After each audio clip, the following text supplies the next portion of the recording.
सोलापूरच्या मोदी परिसरातील बाबू जगजीवनराम झोपडपट्टी येथील नागरिकांनी ठिय्या आंदोलन केलं आहे।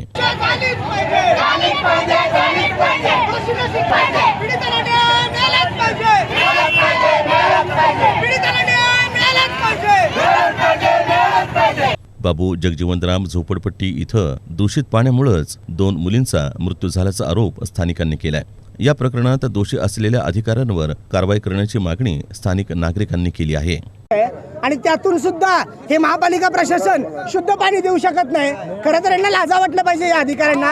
हे अधिकारी काय झोपा काढतात का? एक तर 8 दिवस पाणी देतात, त्यातूनही शुद्ध देत नाही। 8 दिवस ते पाणी साठवल्यामुळे त्या पाण्यात किडे तयार होतात, वेगवेगळे रोग तयार होतात आणि या लहान मुलांना त्याचा सगळ्यात जास्त धोका आहे। आज आपण बघू शकता एवढे चिमुकले इथं बसलेले आहेत। या चिमुकल्यांमध्ये सुद्धा राग आहे की कुठं ना कुठं लहान मुलं जे दगावतात। आज 4 मुली दगावल्यात। 4 मुलं म्हणजे खऱ्या अर्थाने या परिवार देशाचं नुकसान आहे, या सोलापूरचंही नुकसान आहे आणि त्या परिवारावर जे आज संकट आलेलं आहे त्या संकटाला या अधिकारी मदत करू शकत नाहीत। जो या ठिकाणी प्रसंग ओढवला आहे त्या दूषित पाण्यामुळे जे मुलींना दूषित पाण्यामुळे जो प्रॉब्लेम झाला आणि त्याच्यामुळे 2 मुली दगावल्या आहेत मोदीखान्यामधल्या, तर त्याच्यासाठी म्हणजे महापालिकेने सक्रिय होऊन त्यावेळेस ह्या ड्रेनेज लाईन जे चोकअप झालेल्या आहेत आणि नळाचं पाणी आणि ड्रेनेज लाईनचं पाणी हे एकत्रकरण होत आहे आणि त्याच्यामुळं पाणी दूषित येऊन अशा मुली 2 दगावल्या।